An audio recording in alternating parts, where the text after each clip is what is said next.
प्रिय विद्यार्थियों, हमारा आज का अध्याय है वायुमंडलीय परिसंचरण और मौसम प्रणालियाँ, जो कक्षा 11 की पुस्तक भौतिक भूगोल के मूल सिद्धांत का 10वां अध्याय है। पिछले अध्याय में आपने पृथ्वी पर सूर्यातप और तापमान के वितरण के बारे में पढ़ा था। साथ ही आपने ये जाना था कि किस प्रकार विभिन्न कारक तापमान और सूर्यातप के वितरण को प्रभावित करते हैं। पृथ्वी लघु तरंगों के रूप में सूर्य से ऊर्जा प्राप्त करती है और गर्म होने के बाद पार्थिव विकिरण के द्वारा इसे वापस कर देती है। इस प्रकार हमारी पृथ्वी पर ऊष्मा का संतुलन बना रहता है। लेकिन पार्थिव विकिरण से गर्म होने वाली हवा हमारे क्षोभ मंडल में विभिन्न प्रकार के मौसम संबंधी गतिविधियों को जन्म देती है। गर्म होने पर हवा फैलती है और ठंडी होने पर सिकुड़ती है। इससे वायुमंडल के वायुदाब में भिन्नता आती है। गर्म स्थानों पर निम्न दाब जबकि ठंडे स्थानों पर उच्च दाब की स्थिति पाई जाती है। वायुमंडल में उच्च और निम्न दाब की स्थिति ही पवनों के गतिमान होने का कारण बनती है। हवा अधिक दाब वाले क्षेत्रों से निम्न दाब वाले क्षेत्रों की ओर बहने लगती है। यही पवन हमारी पृथ्वी पर तापमान और आर्द्रता के वितरण में सहायक होती हैं, जिससे पूरी पृथ्वी पर तापमान का संतुलन बना रहता है। इसी प्रकार धरातल से ऊपर उठती हुई हवा सभी प्रकार के वर्षण के लिए जिम्मेदार होती है। ऊपर उठती हुई वायु का तापमान कम होता जाता है, उनमें बादल बनते हैं, संघनन होता है और वर्षा होती है। इस प्रकार स्पष्ट है कि तापमान और वायुदाब जलवायु तथा मौसम को नियंत्रित करने वाले मुख्य तत्व होते हैं, जिन पर वायुमंडल में हवाओं का बहना, संघनन और वर्षा संबंधी प्रक्रियाएं निर्भर होती हैं। अध्याय के इस भाग में आप वायुमंडलीय दाब, इसमें भिन्नता के कारण, वायुदाब का लंबवत और क्षैतिज वितरण, वायुदाब पेटियां, पवनों की दिशा और वेग को प्रभावित करने वाले बलों के बारे में अध्ययन करेंगे। तो आइए इस अध्याय की शुरुआत करते हैं। सबसे पहले प्रश्न है कि वायुमंडलीय दाब किसे कहते हैं। जैसा कि आप जानते हैं कि हमारी पृथ्वी वायु की एक मोटी चादर से घिरी हुई है। वायुमंडल विभिन्न प्रकार की गैसों का सम्मिश्रण होता है, जिसका अपना भार होता है। इसी कारण वायु सतह पर अपने भार के द्वारा दबाव डालती है। इसे इस चित्र से समझा जा सकता है। समुद्र तल से वायुमंडल के अंतिम छोर तक 1 इकाई क्षेत्रफल पर वायु स्तंभ के भार को वायुमंडलीय दाब कहते हैं। यानी कि वायुदाब प्रति इकाई क्षेत्रफल पर वायु की समस्त परतों का भार है। सागर तल पर वायुदाब सबसे अधिक होता है। इसका मापन मिलीबार और किलोपास्कल में किया जाता है। समुद्र तल पर औसत वायुमंडलीय दाब 1013.2 मिलीबार होता है। वायुदाब मापने के लिए मरकरी बैरोमीटर और एनेराइड बैरोमीटर का प्रयोग किया जाता है। मरकरी बैरोमीटर में वायुदाब को नापने के लिए एक नली में पारे की ऊंचाई को नापते हैं। इसमें सागर तल पर पारे की ऊंचाई 76 सेंटीमीटर या 29.92 इंच होती है। पारे के 0.1 इंच यानी कि 1 इंच का 10वां भाग का मान लगभग 3.4 मिलीबार के बराबर होता है। इस प्रकार समुद्र तल पर वायुदाब 1013.25 मिलीबार होता है। अब बात करते हैं वायुदाब के ऊर्ध्वाधर या लंबवत वितरण की। धरातल की सतह से ऊपर जाने पर वायुदाब तेजी से घटने लगता है। सतह के समीप धूल कण, गैसों और जलवाष्प की सघनता अधिक होती है, लेकिन ऊपर जाने पर हवा हल्की होती जाती है। इसलिए वायुदाब तेजी से कम होने लगता है। वायुदाब के कम होने की यह दर प्रति 10 मीटर पर 1 मिलीबार होती है, लेकिन यह दर कुछ 100 मीटर तक ही संभव हो पाती है। उसके बाद वायु हल्की होने के कारण वायुदाब तेजी से घटता है। आइए इस तालिका के माध्यम से समझते हैं। इस तालिका में समुद्र तल पर 1013.25 मिलीबार वायुदाब पाया जाता है, लेकिन जैसे जैसे हम ऊपर की ओर जाते हैं वायुदाब घटता जाता है। 1 किलोमीटर की ऊंचाई पर वायुदाब 898.76 मिलीबार है, जिसमें 114 मिलीबार का अंतर आ जाता है। इसी प्रकार 5 किलोमीटर की ऊंचाई पर कुल वायुदाब 540.48 मिलीबार होता है, जो कि समुद्र तल के वायुदाब का आधा है। और 10 किलोमीटर की ऊंचाई पर 265 मिलीबार वायुदाब पाया जाता है, जो कि समुद्र तल का 1/4 होता है। तो बच्चों, आपको ये अनुमान लग गया होगा कि किस प्रकार से धरातल से ऊपर जाने पर वायुदाब कम होता जाता है। इसलिए पर्वतों में अधिक ऊंचाई पर वायुदाब कम होने से मनुष्य को सांस लेने में तकलीफ होती है, घुटन बढ़ जाती है और कभी कभी नाक से खून भी आने लगता है। बच्चों, वायुदाब और तापमान में विपरीत संबंध होता है। तापमान अधिक होने पर वायुदाब कम और तापमान कम होने पर वायुदाब अधिक होता है। इसलिए कहा जाता है थर्मामीटर ऊपर तो बैरोमीटर नीचे, थर्मामीटर नीचे तो बैरोमीटर ऊपर होता है। वायुदाब के वितरण में असमानता के कारण ऊर्ध्वाधर पवनें चलती हैं, लेकिन ये धरातल पर चलने वाली समानांतर पवनों की तुलना में अधिक प्रभावशाली नहीं होती हैं, क्योंकि ऊपर उठने वाली हवाएं विपरीत दिशा में काम करने वाले गुरुत्वाकर्षण बल से संतुलित हो जाती हैं, जबकि धरातल पर चलने वाली हवाएं अधिक शक्तिशाली होती हैं और मौसम तथा जलवायु के दृष्टिकोण से अधिक महत्वपूर्ण होती हैं। अब है वायुदाब का क्षैतिज वितरण। इसका अध्ययन समान अंतराल पर खींची गई वायुदाब रेखाओं के द्वारा किया जाता है। समदाब रेखाएं या आइसोबार्स वे रेखाएं होती हैं जो समुद्र तल से समान वायुदाब के स्थानों को मिलाती हैं। सम का अर्थ है समान और दाब यानी कि वायुदाब, समान वायुदाब के स्थानों को मिलाने वाली रेखाएं। यदि समदाब रेखाओं का विश्व स्तर पर वितरण देखा जाए तो इसके दो प्रतिरूप सामने आते हैं, उच्च वायुदाब क्षेत्र और निम्न वायुदाब क्षेत्र, जैसा कि इस चित्र में दिखाया गया है। निम्न वायुदाब जो कि 1014 मिलीबार है, ये अपने आसपास के क्षेत्रों से यहाँ पर निम्न वायुदाब पाया जाता है।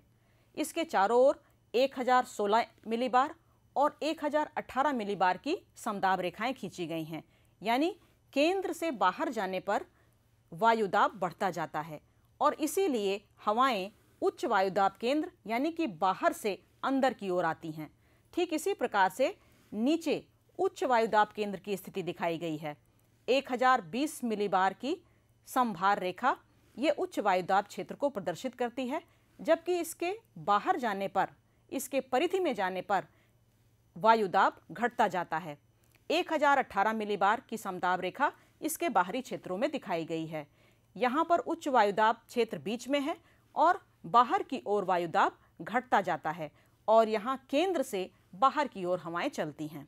यदि सामान्यीकरण के लिए पृथ्वी को समरूप मान लिया जाए, यानी कि या तो स्थल मान लिया जाए या जल मान लिया जाए, तो वायुदाब का वितरण क्रमबद्ध पेटियों के रूप में पाया जाता है।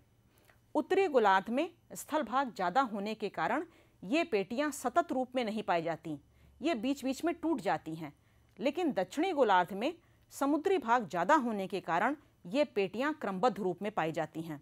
बच्चों, इस प्रकार धरातल पर वायुदाब की कुल 7 पेटियां पाई जाती हैं।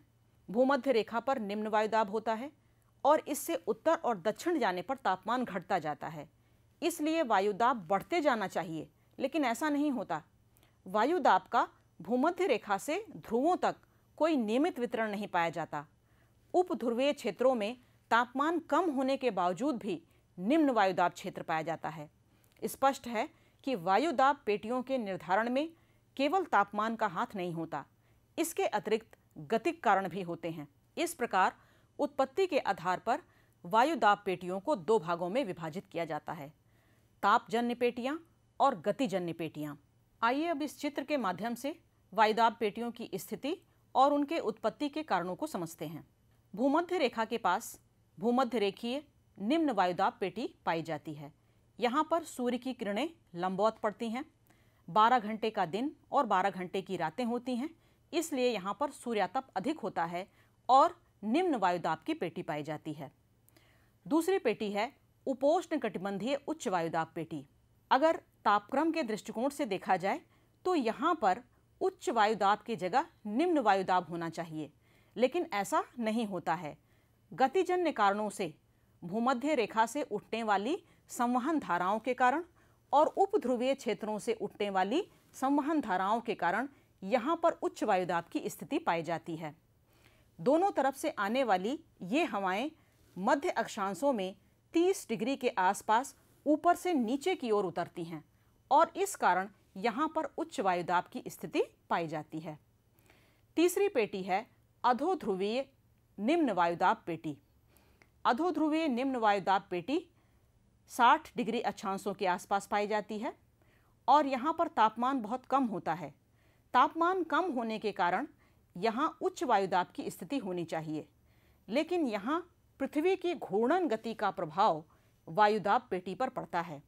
पृथ्वी की घूर्णन गति के कारण यहाँ पर हवाएं अपने सतह पर टिक नहीं पाती हैं, वहाँ से विक्षेपित हो जाती हैं, जिससे इस क्षेत्र में निम्न वायुदाब पाया जाता है। इसी प्रकार ध्रुवों पर तापमान के कारण उच्च वायुदाब की स्थिति पाई जाती है। ध्रुवों पर तापमान बहुत कम होता है, इसलिए वायुदाब सबसे ज़्यादा होता है और दोनों ध्रुवों पर उच्च वायुदाब की स्थिति पाई जाती है। बच्चों, इस प्रकार 7 पेटियों में से 3 पेटियां तापजन्य पेटियां होती हैं, जबकि 4 पेटियां गतिजन्य पेटियां होती हैं। तो बच्चों, ये थी वायुदाब पेटियों की आदर्श स्थिति। लेकिन आपको पता है कि सूर्य की उत्तरायण और दक्षिणायन गति के साथ साथ वायुदाब की पेटियों में भी अंतर आता है। मार्च के समय आदर्श स्थिति पाई जाती है। इस समय निम्न वायुदाब भूमध्य रेखा पर स्थित होता है और उसी क्रम में सभी पेटियां पाई जाती हैं। लेकिन जून में ये स्थिति बदल जाती है। जून में जब सूर्य उत्तरायण स्थिति में होता है, यानी कि वो कर्क रेखा पर लंबवत चमक रहा होता है, उस समय सभी पेटियों का विस्थापन उत्तरी गोलार्ध में हो जाता है। इसी प्रकार दक्षिणायन स्थिति में, यानी कि दिसंबर के समय जब हमारे यहाँ सर्दियाँ होती हैं, इन वायुदाब पेटियों की स्थिति दक्षिण की ओर हो जाती है। बच्चों, हमारी चर्चा का अगला बिंदु है पवनों की दिशा और वेग को प्रभावित करने वाले बल। बच्चों, धरातल पर पवनों की दिशा और उनके वेग को 3 प्रकार के कारक प्रभावित करते हैं: दाब प्रवणता बल, घर्षण बल और कोरियालिस बल। पहला है दाब प्रवणता बल। जैसा कि आप जानते हैं कि वायुदाब में भिन्नता के कारण ही पवनों का प्रवाह होता है। हवाएं उच्च वायुदाब से निम्न वायुदाब केंद्र की ओर चलती हैं। किन्हीं 2 स्थानों के बीच वायुदाब में अंतर एक बल उत्पन्न करता है, जिसे दाब प्रवणता बल कहा जाता है। इसे बैरोमीट्रिक ढाल भी कहा जाता है। ये प्रवणता समानांतर होती है। जब समदाब रेखाएं पास पास होती हैं, वहाँ पर दाब प्रवणता अधिक होती है।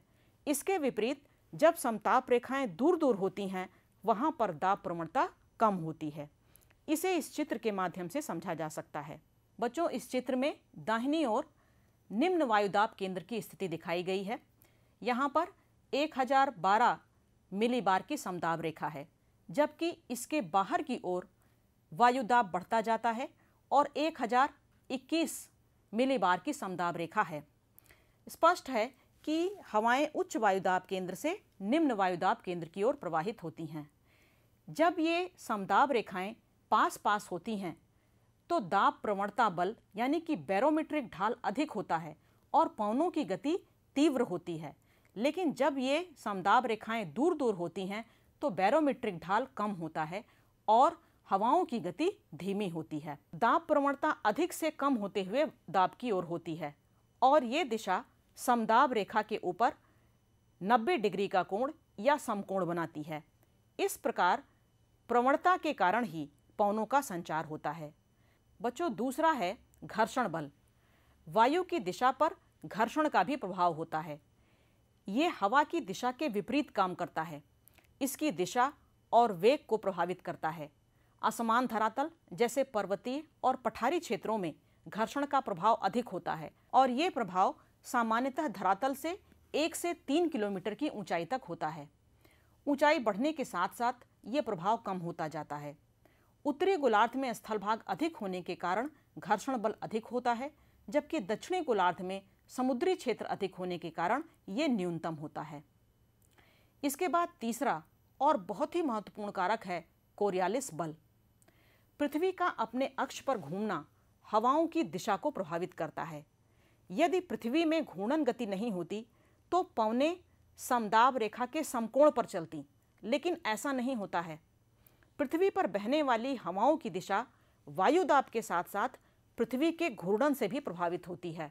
1944 में फ्रांसीसी विद्वान जीजी कोरियालिस ने इस बल की पहचान की, इसलिए इसे कोरियालिस बल के नाम से जाना जाता है। इस विक्षेप बल के कारण उत्तरी गोलार्ध में पवनें अपने मूल दिशा से दाहिनी ओर, जबकि दक्षिणी गोलार्ध में अपने मूल दिशा से बाईं ओर विक्षेपित हो जाती हैं। इसे इस चित्र से और अच्छी तरह समझा जा सकता है। जैसा कि आप इस चित्र में देख रहे हैं, उत्तरी गोलार्ध और दक्षिणी गोलार्ध में हवाएं अपने मूल स्थान से विक्षेपित हो रही हैं। हम मान लेते हैं कि भूमध्य रेखा के पास में उच्च वायुदाब की केंद्र स्थिति है और जैसे जैसे हम उत्तर की ओर बढ़ रहे हैं निम्न वायुदाब केंद्र है। उच्च वायुदाब से हवाएं ध्रुवों की ओर निम्न वायुदाब केंद्र की ओर जा रही हैं। अगर घूर्णन बल नहीं होता तो ये हवाएं समकोण पर सीधे ध्रुवों तक पहुंच जाती, लेकिन पृथ्वी के घूर्णन बल के कारण ये हवाएं उत्तरी गोलार्ध में अपनी मूल दिशा का अर्थ होता है कि जहां से पवनें उत्पन्न होती हैं, तो ये अपने मूल दिशा से दाहिनी ओर विक्षेपित हो जा रही हैं, जबकि दक्षिणी गोलार्ध में ये अपनी मूल दिशा से बाईं ओर विक्षेपित हो जाती हैं। इसे एक दूसरे चित्र के माध्यम से भी समझा जा सकता है। इस चित्र में पृथ्वी की वास्तविक वायुदाब पेटियों की स्थिति दिखाई गई है। यहाँ पर विषुवत रेखीय निम्न वायुदाब केंद्र की ओर हवाएं चल रही हैं। इस ओर आने में हवाएं समकोण पर नहीं चलती हैं, जबकि ये मूल दिशा से दाहिनी ओर विक्षेपित हो जाती हैं उत्तरी गोलार्ध में। इसी प्रकार दक्षिणी गोलार्ध में उपोष्ण कटिबंध से आने वाली हवाएं विषुवत रेखीय निम्न वायुदाब की ओर चलते समय अपने मूल दिशा से बाईं ओर विक्षेपित हो जाती हैं। अब आपको पता चल गया होगा कि कोरियालिस बल दाब प्रवणता बल के समकोण पर कार्य करता है और दाब प्रवणता बल समदाब रेखाओं के समकोण पर होता है। दाब प्रवणता जितनी अधिक होगी पवन का वेग उतना ही अधिक होगा और पवनों की दिशा भी उतनी ही विक्षेपित होगी। कोरियालिस बल विषुवत रेखा पर शून्य होता है, जबकि ध्रुवों पर यह सबसे अधिक होता है। विषुवत रेखा पर कोरियालिस बल की अनुपस्थिति के कारण हवाएं समदाब रेखा के समकोण पर चलती हैं, जिससे निम्न वायुदाब क्षेत्र और गहन नहीं होने पाता। हवाएं निम्न वायुदाब के केंद्र तक आसानी से पहुंच जाती हैं, इसलिए उष्णकटिबंध पर चक्रवात नहीं बनते हैं। बच्चों, अब हम पवनों के एक और प्रकार की चर्चा करेंगे, जिसे भूविक्षेपी पवनें कहा जाता है। धरातल की सतह से ऊंचाई पर घर्षण बल का प्रभाव नहीं होता, क्योंकि घर्षण बल धरातल के समीप लगता है। इसलिए वायुमंडल के ऊपरी भाग में पवनों की गति और दिशा दाब प्रवणता बल और कोरियालिस बल से नियंत्रित होती है। जब समदाब रेखाएं सीधी हों और उन पर घर्षण का प्रभाव ना हो, यानी कि वो धरातल से ऊंचाई पर हो, तो दाब प्रवणता बल कोरियालिस बल से संतुलित हो जाता है, जिसके परिणाम स्वरूप पवनें समदाब रेखाओं के समानांतर चलने लगती हैं। इन्हें ही भूविक्षेपी पवनें कहा जाता है। इसे इस चित्र के माध्यम से समझा जा सकता है। बच्चों, समताप रेखाएं दो प्रकार की पवन प्रणालियां बनाती हैं। चक्रवाती परिसंचरण, जिसमें निम्न दाब केंद्र में होता है और चारों तरफ से केंद्र की ओर हवाएं बहती हैं। इसी प्रकार इसके विपरीत प्रतिचक्रवातीय परिसंचरण में उच्च वायुदाब केंद्र में होता है और हवाएं केंद्र से बाहर की ओर चलती हैं। कोरियालिस बल के कारण चक्रवात तथा प्रतिचक्रवात में पवनों की दिशा उत्तरी गोलार्ध और दक्षिणी गोलार्ध में भिन्न भिन्न होती है। आइए इसे इस तालिका के माध्यम से जानते हैं। उत्तरी गोलार्ध में चक्रवातों की दिशा घड़ी की सुइयों के विपरीत होती है, यानी कि निम्न दाब की ओर जब उच्च वायुदाब केंद्र से हवाएं चलती हैं तो इनकी दिशा घड़ी की सुइयों के विपरीत होती है, जबकि दक्षिणी गोलार्ध में ये घड़ी की सुइयों के अनुरूप होती है। जबकि प्रतिचक्रवात में, जिसमें कि उच्च वायुदाब केंद्र बीच में होता है और बाहर की ओर वायुदाब कम होता जाता है, उत्तरी गोलार्ध में इसकी दिशा घड़ी की सुइयों के अनुरूप होती है, जबकि दक्षिणी गोलार्ध में ये घड़ी की सुइयों के विपरीत होती है। बच्चों, इसी प्रकार धरातल पर बहने वाली हवाएं मिलती हैं, ऊपर उठती हैं और विपरीत दिशाओं में अलग होकर के ऊपरी वायुमंडलीय परिसंचरण का निर्माण करती हैं। भूमध्य रेखा की ओर आने वाली हवाएं एक दूसरे से मिलती हैं और यहाँ से ऊपर उठ करके ऊपरी वायु परिसंचरण का निर्माण करती हैं, मध्य अक्षांशों पर उतरती हैं और फिर से ये निम्न वायुदाब केंद्र की ओर, यानी कि विषुवत रेखा की ओर आती हैं और ये क्रम लगातार चलता रहता है। तो बच्चों, आज इस भाग में आपने वायुदाब के ऊर्ध्वाधर और समानांतर वितरण के बारे में पढ़ा। आपने वायुदाब पेटियों की स्थिति और इनकी उत्पत्ति के कारणों के बारे में भी जाना। साथ ही हमने पवनों की दिशा और इसे प्रभावित करने वाले बलों को भी समझा। इस अध्याय के अगले भाग में हम विभिन्न प्रकार के पवनों जैसे ग्रहीय पवनों, मौसमी और स्थानीय पवनों और उनकी विशेषताओं के बारे में जानेंगे। साथ ही हम एल नीनो प्रभाव पर भी चर्चा करेंगे। धन्यवाद।